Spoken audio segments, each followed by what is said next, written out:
Hi, thank you so much for tuning in to P2P Relates, where we talk about all things relationships. I'm Pat Renfro, and today we're going to talk about betrayal. It's a painful subject, and we're going to look at 4 ways to help a relationship get restored after betrayal. I'd like to ask you, have you recently experienced betrayal? It's no need of me asking you, have you ever experienced it? Because unfortunately, if you're 7 years old or greater, you can experience betrayal. You can experience betrayal from the womb. But I just wanted to ask you, recently, in the last year, could you say that you felt betrayed? And what does that really look like or feel like? Betrayal, according to an abstract that I read by S. Rackman, in their case was a sense of being harmed by the intentional actions of omission of a trusted person.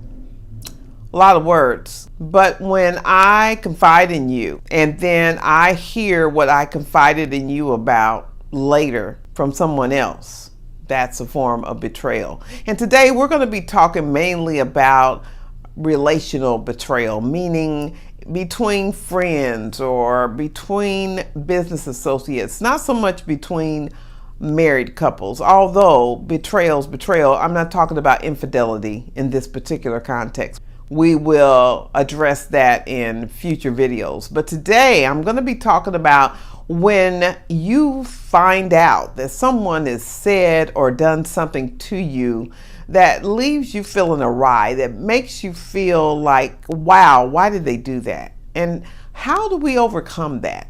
Do we allow the relationship to just be destroyed and disintegrate into nothingness? Or do we effort to work through the issues, the painful scars that might have been left behind because of that betrayal? So as I said earlier, we're going to talk about 4 ways to completely overcome that betrayal and work through so that the relationship can be restored. If you think about it, a relationship can easily be destroyed, and we can take the easy way out and say, I'm done. Good riddance.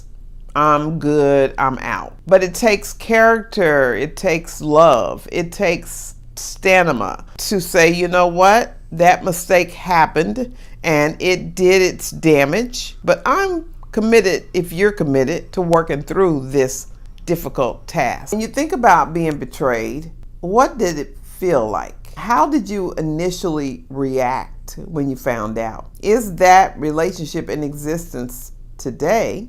And if you're in that situation now, what can be done about it? Now, Webster's dictionary says 4 things, and I'm just going to read them to you. The first one is, when you're talking about betrayal, it's to deliver or expose to an enemy by treachery or disloyalty. And I'm going to say something brief about each one of those as we go so that you don't forget, because I'm not going to be able to put all those words on the screen. To deliver or expose to an enemy by treachery or dishonesty. That sounds like something that happens when a person violates the United States. And they purposely go to Russia and tells them something that they know would make United States vulnerable. But when we're in relationship and we think about the person that's violated us, because that's what betrayal feels like, a violation.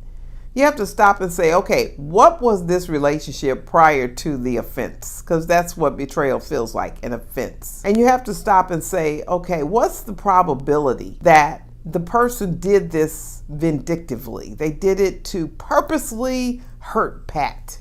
Very seldom, to be honest with you, are people out to get you for get you's sake. People are more often than not trying to get through life on their own terms. And along the way, they may hurt someone. Along the way, they may let someone down. It makes me think about the video I did 2 weeks ago on expectations. That's something that can get you in a lot of trouble. because you expect the person's going to be this way in the relationship. And they may not be able to be the way you presume they're gonna be, because that's not who they really are. That's who you are, how you would do it, and what you would like. But that doesn't make them turn into your expectation. So a lot of times when we feel betrayed, it's because we presumed a person would do a thing our way or not do a thing the way we would consider it to be not cool. And the reality is they're just being themselves. And in the midst of that, they made a poor judgment that impacted someone else negatively. Okay, next one. To be unfaithful in guarding, maintaining, or fulfilling an expectation or an allegiance or a loyalty. To betray a trust. And I would say for what we're talking about today, that's going to be the most applicable definition for betrayal. You trusted someone with confidential information, or something came up about you and that person didn't stand for you. Instead, they stood for the person that was talking to them. Or someone shared a fact or data about you at your expense, meaning that it made you look bad. It exposed something about you that you would not have exposed. They didn't come to you first and ask. Or there was something you did, and instead of them coming to you directly and saying, hey, this is my feedback for what you did, they went to someone else and that came back to you.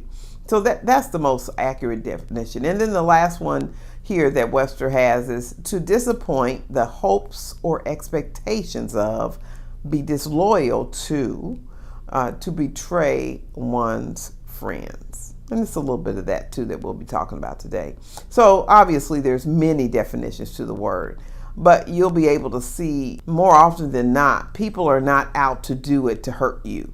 They may inadvertently hurt you because of their decision, but it's not because they wanted to go out and intentionally hurt you. It was more so poor judgment on their part. A betrayal is when another person has their trust in you. They trust you. They relax around you. They presume that if they tell you something, they're not going to hear it again. And then you go and you tell somebody anyway. That's more the context of what we're dealing with. So what I wanted to do was get both parties or all parties involved. Again, get in your mind something recent that you've dealt with. And again, recent for something like betrayal, because it doesn't happen every day usually, would be within the last year. So get that in your mind. Are you the betrayer or are you the betrayed? If you're the betrayed, I'll intermingle the word victim with betrayed. And then the betrayer, I'll intermingle the word perpetrator. For the betrayed, these are the 5 things I'd like you to think about. Did you, have you, are you committed to looking into the entire story to get as many facts, not perceptions, not judgments, not decisions, but as many facts of what happened as possible? The second thing is evaluate what role you might have had in it. See, a lot of times when we're the victim, when we've been betrayed, we will think to ourselves, poor little me, so horrible. I didn't deserve this. I can't believe they did it to me. But did you contribute to that? Now, this isn't fair, but I'm going to give you 2 examples. One is, and I said I wasn't going to talk about this type of betrayal today, but in a marriage, when your spouse goes out and cheats on you, the spouse left behind could sit there and go like, I can't believe they did that to me. And don't get me wrong, that's a major violation, and it's something that should not ever be taken lightly. But at the same time, what was your contribution? If you say absolutely nothing, I was the perfect spouse, I did everything I was supposed to do, and they just went out and blah, blah, blah, you're probably not going to get as much out of this process of trying to restore the relationship as would be desired. The second example I'll give is when you confide in a friend and you say, hey, Sheila, I'm going to tell you this, but please don't tell anybody. And of course, everybody's got a friend that's got a friend that's got a friend. So the probability that the person will never say anything to anybody else about it is not too great. Now, they might not go to your inner circle. They might go to a complete stranger with an interesting story.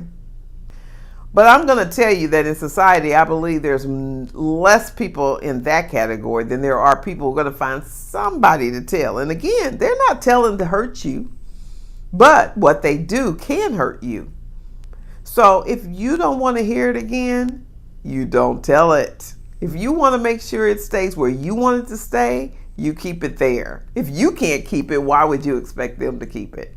So those are two examples of evaluating what you might have done that might contribute to or have led to the betrayal. The third thing I want the betrayed person to look at is, are you willing to talk it out? Unless you're trying to throw this relationship away because of the betrayal, you have a responsibility to say, let's work through this. And if you decide you don't want to do that, you have almost as much culpability as the person who betrayed you. Number 4, you gotta forgive. And technically that's gotta be at the top, but it's pretty hard to authentically forgive something if you don't really understand how it got there, how it happened. You just blindly say, I forgive you, because sometimes that doesn't mean a whole lot. Now, if we have a heart to forgive, if we decide we're going to forgive, we've made that decision, then a lot of things will unfold themselves as a result of that good decision to forgive. However, it's really important, I believe, to also make sure you get some facts and data and then forgive those facts and data. That's where you really put a good root system to that forgiveness. But forgiveness, no matter what you decide, even if we go back up the line and you say, I'm not willing to talk it out, or I'm not going to evaluate what I had to do with it because I had absolutely nothing to do with it, or I don't even care what the whole story is. Whatever decisions and those steps that you decide to avoid, if any, if you don't forgive, that's the thing that's going to come back and haunt you the most. So forgiveness is key. I have a video on forgiveness. Go check it out. It may help you a lot. And then the final thing is, decide what your going forward strategies are. Really important. That is how you're going to open it up, get the facts, and then have closure. Okay, so I covered the betrayed, the betrayer, the perpetrator. You've got to evaluate also, how did you get in there? Triangulation is real. Joe told me, and I was supposed to keep it confidential, but I told Sue, who Sue eventually went back and told Joe, because Sue might have confided in Jenny and Jenny thought it was okay to tell. One of the benefits of evaluating that is so that you don't do it again. Because definitely you want to hope for complete restoral in the relationship. And one way to ensure that it's successful is to never do it again, because the first time I can kind of let it slide, even though it's painful. It's going to take me a minute as the betrayed. But if you do it again, now the trust is so violated. It's not that I can't forgive you. I can forgive you over and over again. But trusting you is a different story, because I'm going to say that maybe you're just a liar, or maybe you're just a cheater, or maybe you're just a person who cannot be trusted, especially with my precious information. Number 2 for you, determine what your part in it was. So you get the story, you figure out how it happened, and then number 2, figure out how you found yourself in the middle of that triangulation, because usually that's what the betrayal is all about. 3, confess your acts and the basis for what you did and what you've learned. You want to be able to tell that to the betrayed person.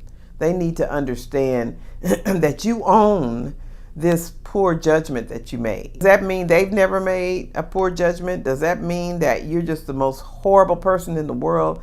Absolutely not what that means at all. But what's really important is that you own it and that you admit it to that person. That transparency, that vulnerability goes a long way to helping solve the problem. Put salve in the wound.